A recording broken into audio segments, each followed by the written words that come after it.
السلام علیکم ورحمۃ اللہ وبرکاتہ۔ الحمدللہ رب العالمین والعاقبۃ للمتقین والصلاۃ والسلام علی نبینا محمد وعلی آلہ وصحبہ اجمعین، اما بعد۔ رب اشرح لی صدری ویسر لی امری واحلل عقدۃ من لسانی یفقہوا قولی۔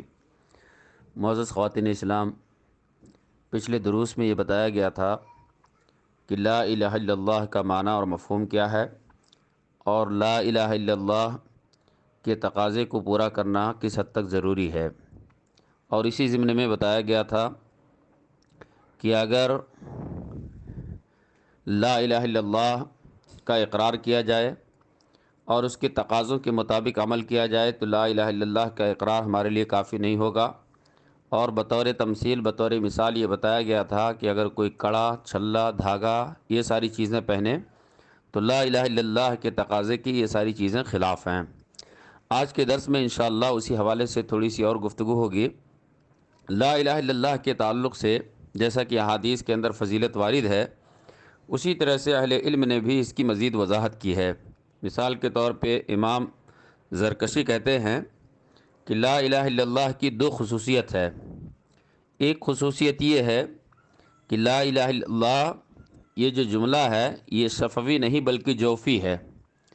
شفوی کہتے ہیں ان کلمات کو جن کو ہم ہونٹ کو ملا کر کے ادا کرتے ہیں، اور جوفی کہتے ہیں جن میں ہونٹ ہمارے نہیں ملتے ہیں۔ آپ لا الہ الا اللہ اگر پڑھیے تو ہونٹوں کو ملانے کی اس کے اندر ضرورت نہیں پڑتی ہے، اور نہ ہی ہونٹ ہمارے ملتے ہیں آپس میں۔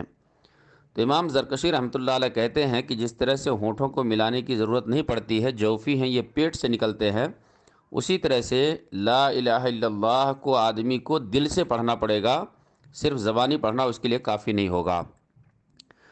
دوسری بات ہے لا الہ الا اللہ کے تعلق سے کہ لا الہ الا اللہ اس کے اندر آپ دیکھیے جتنے بھی کلمات ہیں کسی کلمے کے اوپر نقطہ نہیں ہے، ڈاٹ نہیں ہے، سب خالی ہیں۔ اس سے امام زرکشی رحمۃ اللہ علیہ کہتے ہیں کہ جس طرح سے یہ جملہ ڈاٹ سے خالی ہے، اسی طرح سے اس جملے کو کہنے والا اللہ کو چھوڑ کر تمام معبودان باطلہ سے خالی ہو کر صرف اللہ رب العالمین کی عبادت کرے۔ یہ دو خصوصیت لا الہ الا اللہ کے تعلق سے امام زرکشی رحمۃ اللہ علیہ نے لکھا ہے۔ اسی طرح سے ایک بہت بڑے عالم دین ہیں وہب بن منبہ صنعانی رحمۃ اللہ علیہ، انہوں نے کہا کہ لا الہ الا اللہ جنت کی کنجی ہے، اور یہ حدیث کے اندر بخاری کی روایت کے اندر موجود ہے کہ لا الہ الا اللہ جنت کی کنجی ہے۔ لیکن انہوں نے اس کی وضاحت کی کہ جس طرح سے کوئی بھی قفل جس کے اندر کنجی چابی لگائی جاتی ہے، اس چابی کے اندر دندانے ہوتے ہیں، ان دندانوں کے ذریعے سے وہ قفل کھولا جاتا ہے، اسی طرح سے لا الہ الا اللہ یہ چابی تو ہے لیکن اس کے دندانے لا الہ الا اللہ کے تقاضے ہیں، لا الہ الا اللہ کے شروط ہیں، لا الہ الا اللہ کے فرائض ہیں۔ وہ ساری چیزیں لا الہ الا اللہ جو کنجی ہے، جو چابی ہے، اس کے اندر دندانے کی حیثیت رکھتے ہیں۔ اگر دندانے نہیں رہیں گے تو ایسی صورت میں قفل کھولنا مشکل ہوگا۔ اسی لیے آپ دیکھیں گے بصرہ کا ایک مشہور شاعر فرزدق یہ بہت مشہور شاعر تھا عربی زبان کا۔ جب اس کی بیوی کا انتقال ہو گیا تو اپنی بیوی کی تدفین میں مصروف تھا۔ حضرت حسن بصری رحمۃ اللہ علیہ جو بہت بڑے تابعی ہیں، ان کی ملاقات فرزدق سے ہوتی ہے، تو حضرت حسن بصری رحمۃ اللہ علیہ چونکہ اللہ والے آدمی تھے، انہوں نے ان سے پوچھا کہ تم نے اس دن کے لیے کیا تیاری کی ہے؟ اپنی بیوی کی تو تم تدفین کر رہے ہو، تمہارا بھی نمبر آئے گا، تم نے کیا تیاری کی ہے؟ تو فرزدق شاعر نے کہا کہ 70 سال سے لا الہ الا اللہ کی گواہی کی تیاری کر رہا ہوں۔ تو حضرت حسن بصری رحمۃ اللہ علیہ نے کہا کہ صرف لا الہ الا اللہ کی گواہی دینا کافی نہیں ہے، بلکہ اس کی کچھ شرطیں ہیں، ان شرطوں کو ماننا بھی ضروری ہے، تبھی انسان آخرت کی تیاری میں کامیاب ہو سکتا ہے۔ اسی طرح سے حضرت حسن بصری رحمۃ اللہ علیہ سے ایک مرتبہ پوچھا گیا، لوگوں نے پوچھا کہ بعض لوگ لا الہ الا اللہ کو جنت میں داخل ہونے کا ذریعہ بتاتے ہیں کہ جو لا الہ الا اللہ پڑھ لیا جنت میں داخل ہوگا۔ تو حسن بصری رحمۃ اللہ علیہ جو بہت بڑے تابعی تھے، انہوں نے کہا کہ لا الہ الا اللہ کافی نہیں ہے، بلکہ اس کے حقوق و فرائض کو پورا کرنا ہوگا تب آدمی جنت کے اندر داخل ہوگا۔ تو خلاصہ کلام یہ ہے کہ ہمارے اسلاف اس بات کو اچھی طرح سے سمجھتے تھے کہ لا الہ الا اللہ صرف زبان سے پڑھنا کافی نہیں ہے، لا الہ الا اللہ کو ہمیں دل سے پڑھنا ہوگا، لا الہ الا اللہ کے کیا حقوق ہیں، کیا فرائض ہیں اور اس کے کیا شروط ہیں، ان شروط کو پورا کرنا ہوگا۔ یہ ساری اگر چیزیں ہمیں پائی جائیں گی، ہمارے اندر پائی جائیں گی، تبھی ہم جنت کے اندر داخلے کے مستحق بنیں گے۔ چنانچہ آئیے سر دست ہم گفتگو کر لیتے ہیں کہ لا الہ الا اللہ کی شروط کیا ہیں۔ لا الہ الا اللہ کے اہل علم نے 7 شرطیں بیان کی ہیں، اور ان 7 شرطوں کا جاننا ہمارے لیے ضروری ہے۔ جب یہ شرطیں پائی جائیں گی تبھی لا الہ الا اللہ کے مفہوم پہ عمل ہو سکتا ہے۔ جس طرح سے نماز کے لیے وضو شرط ہے، اگر وضو ہم نہیں کیے تو ہماری نماز نہیں ہوتی، اسی طرح سے لا الہ الا اللہ کی شرطیں اگر ہمارے اندر نہیں پائی جاتی تو لا الہ الا اللہ پڑھنے کا ہمیں کوئی فائدہ حاصل نہیں ہوگا۔ وہ شرطیں کیا ہیں؟ سب سے پہلی شرط ہے علم۔ علم کا مطلب یہ ہے کہ لا الہ الا اللہ کے اندر کیا پیغام پیش کیا جا رہا ہے، کیا دعوت دی جا رہی ہے، کیا مفہوم اس کا بنتا ہے، اس چیز کا ہمارے پاس علم ہونا چاہیے۔ اور اللہ رب العالمین نے باضابطہ لا الہ الا اللہ کے مفہوم کو سمجھنے کی تعلیم دی ہے۔ چنانچہ قرآن مجید سورہ محمد آیت نمبر 18 کے اندر اللہ رب العالمین نے ارشاد فرمایا کہ فَعْلَمْ أَنَّهُ لَا إِلَهَ إِلَّا اللَّهُ، اس بات کو جان لو کہ لا الہ الا اللہ یعنی اللہ کے علاوہ کوئی معبود برحق نہیں ہے، اکیلا اللہ رب العالمین ہی معبود ہے، اس کے علاوہ کوئی دوسرا معبود نہیں ہے، اس بات کو اچھی طرح سے جان لو۔ تو لا الہ الا اللہ کے اندر جو پیغام پیش کیا گیا ہے اس پیغام کا ہمارے پاس علم ہونا چاہیے، اس کی معرفت ہونی چاہیے۔ اور دوسری شرط لا الہ الا اللہ کی ہے کہ یقین ہونا چاہیے۔ ہم لا الہ الا اللہ کہیں تو اس کے اندر ہمیں شبہ نہیں ہونا چاہیے کہ ہو سکتا ہے اللہ کے علاوہ کہیں کسی محاذ پہ دوسرا بھی کوئی معبود ہو سکے، ذرہ برابر بھی ہمیں شبہ نہیں ہونا چاہیے بلکہ یقین ہونا چاہیے۔ اور اللہ کے نبی صلی اللہ علیہ وسلم نے اپنی ایک حدیث کے اندر جو صحیح مسلم کے اندر ہے اسی یقین کی طرف اشارہ کیا، اور آپ نے فرمایا کہ من یشہد لا الہ الا اللہ مستیقنا بہا قلبہ فبشرہ بالجنہ، کہ جو آدمی لا الہ الا اللہ کی گواہی دیتا ہے اور دل سے اس کے اوپر یقین رکھتا ہے، شک اور شبہ نہیں کرتا ہے، تو اس کے لیے جنت کی بشارت ہے۔ تو گویا کہ لا الہ الا اللہ کا پہلے نمبر پہ ہمیں معنی سمجھنا ہے، پہلی شرط ہے۔ دوسری شرط ہے جو معنی اور مفہوم اس کے اندر پیش کیا گیا ہے اس کے اوپر ہمیں یقین ہونا چاہیے، دل سے ہم یقین کریں کہ حقیقی معنوں میں اللہ کے علاوہ کوئی دوسرا معبود برحق نہیں، یہ دوسری شرط ہے۔ تیسری شرط ہے قبول۔ تیسری شرط ہے کہ لا الہ الا اللہ کو دل سے ہم اپنائیں۔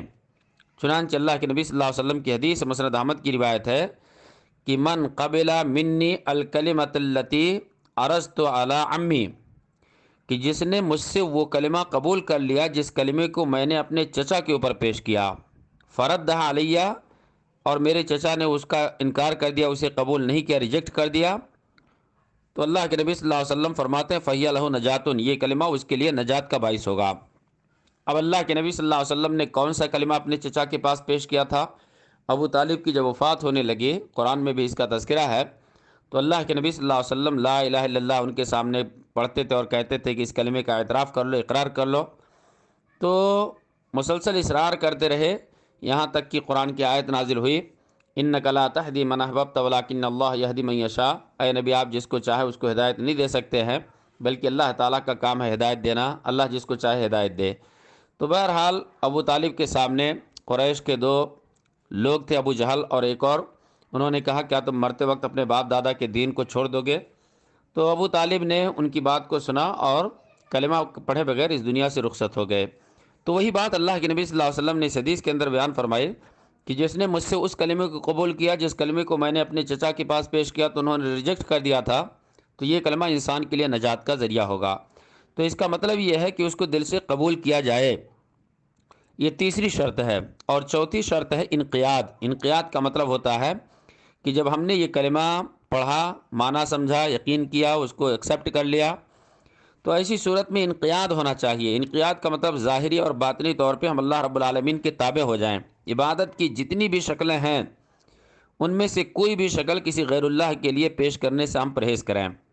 چنانچہ اللہ کے نبی صلی اللہ علیہ وسلم نے ایک حدیث کے اندر ارشاد فرمایا، امام بغوی کی ایک کتاب ہے حدیث کے شرح السنہ، اس کے اندر یہ روایت موجود ہے کہ نبی پاک صلی اللہ علیہ وسلم فرماتے ہیں لا یؤمن احدکم حتی یکون ہواہ تبعا لما جئت، کہ کوئی آدمی اس وقت تک مومن نہیں ہو سکتا جب تک کہ اس کی خواہشات ہماری لائی ہوئی شریعت کے تابع نہ ہو جائیں۔ تو آدمی اپنی خواہشات کو شریعت کے اندر دخل نہ دے۔ پیارے نبی صلی اللہ علیہ وسلم نے جہاں جس محاذ پہ جس شعبے پہ جیسی تعلیم دی ہے اسی طرح سے آدمی اپنے آپ کو آمادہ کر لے۔ یہی لا الہ الا اللہ کی چوتھی بنیادی شرط ہے جسے ہم انقیاد کہتے ہیں۔ اور پانچویں شرط ہے صدق۔ صدق کا مطلب ہوتا ہے کہ ہم جب لا الہ الا اللہ پڑھیں تو گویا کہ ہم ایک دعویٰ کر رہے ہیں کہ اللہ کے علاوہ کوئی معبود برحق نہیں ہے، گواہی پیش کر رہے ہیں، اور اس گواہی کے اندر ہم سچے ہوں، اپنے قول میں اپنی بات میں سچے ہوں، اپنے کردار میں سچے ہوں، اپنی ذہنیت کے اندر سچے ہوں، اپنے فکر کے اندر سچے ہوں کہ ہم نے جو اقرار کیا ہے، جو گواہی دی ہے، ہم مکمل طور پہ اسی کے اوپر کاربند رہیں گے، اس سے کبھی بھی نہیں ہٹیں گے۔ چنانچہ مسند احمد کی روایت، اللہ کے نبی صلی اللہ علیہ وسلم فرماتے ہیں کہ من شہد اللہ الہ الا اللہ صادقا بہا دخل الجنہ، کہ جس نے لا الہ الا اللہ کی گواہی دی اور سچائی کے ساتھ اس کے اوپر جمع رہا تو وہ آدمی جنت کے اندر داخل ہوگا۔ تو اس حدیث کے اندر آپ دیکھیے صدق کا مطالبہ، لا الہ الا اللہ کہنا کافی نہیں ہے بلکہ اس کے شرائط میں سے ایک شرط صدق ہے، سچائی، یہ بھی ضروری ہے۔ اور اسی طرح سے چھٹی شرط ہے اخلاص۔ لا الہ الا اللہ کہنے کے وقت اخلاص بھی ہونا چاہیے، یعنی ہم اللہ کی رضا کے لیے اس کلمے کا اقرار کریں۔ چنانچہ مشہور حدیث ہے، کئی بار آپ نے سنا ہے، بخاری کی روایت ہے، حضرت ابو ہریرہ رضی اللہ تعالیٰ عنہ نے پیارے نبی صلی اللہ علیہ وسلم سے پوچھا کہ اللہ کے نبی کون سے خوش نصیب افراد ہوں گے جو آپ کی شفاعت کے مستحق ہوں گے؟ تو اللہ کے نبی صلی اللہ علیہ وسلم نے فرمایا کہ من قال لا الہ الا اللہ خالصا من قلبہ، جس نے لا الہ الا اللہ کہا اور خلوص دل سے کہا، یعنی اخلاص کے ساتھ جس نے لا الہ الا اللہ کہا وہ میری شفاعت کا قیامت کے دن مستحق بنے گا۔ تو گویا کہ لا الہ الا اللہ کے شرائط میں سے ایک بنیادی شرط اخلاص ہے کہ ہم خلوص کے ساتھ اس کلمے کو پڑھے ہوں۔ اور آخری چیز، ساتویں چیز ہے محبت۔ اللہ تعالیٰ نے قرآن مجید کے اندر کہا کہ والذین آمنوا اشد حبا للہ، جو اہل ایمان ہیں وہ سب سے زیادہ محبت اللہ تعالیٰ سے کرتے ہیں۔ تو جب لا الہ الا اللہ ہم نے کہا اللہ کے علاوہ کوئی معبود برحق نہیں ہے تو سب سے زیادہ محبت ہمارے اندر اللہ سے ہونی چاہیے۔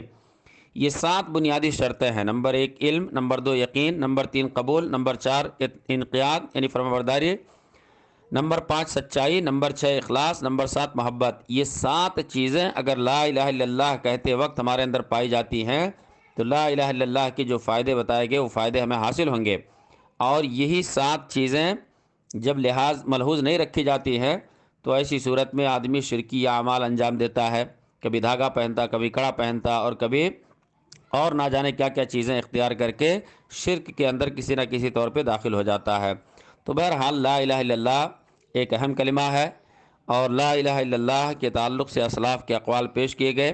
اس مناسبت سے ہمیں چاہیے کہ لا الہ الا اللہ کا جو فائدہ ہے اگر ہم حاصل کرنا چاہتے ہیں تو یہ جو 7 شرطیں بیان کی گئی ہیں ان تمام 7 شرطوں کو ملحوظ رکھ کر کے ہم لا الہ الا اللہ کا اقرار کریں، انشاءاللہ اس کا فائدہ ہمیں دنیا اور آخرت میں حاصل ہوگا۔ اللہ رب العزت سے دعا ہے کہ اللہ تعالی ہم تمام کو لا الہ الا اللہ کے مفہوم کو سمجھ کر اس کے تقاضے کے مطابق زندگی گزارنے کی توفیق عطا فرمائے، اور اس کی جو حقوق اور واجبات ہیں ان تمام کو پورا کرنے کی توفیق عطا فرمائے، اور اس کے اگینسٹ میں مخالف میں جو شرکی اعمال اللہ تعالیٰ ان سے ہماری حفاظت فرمائے۔ آمین وآخر دعوانا الحمدللہ رب العالمین۔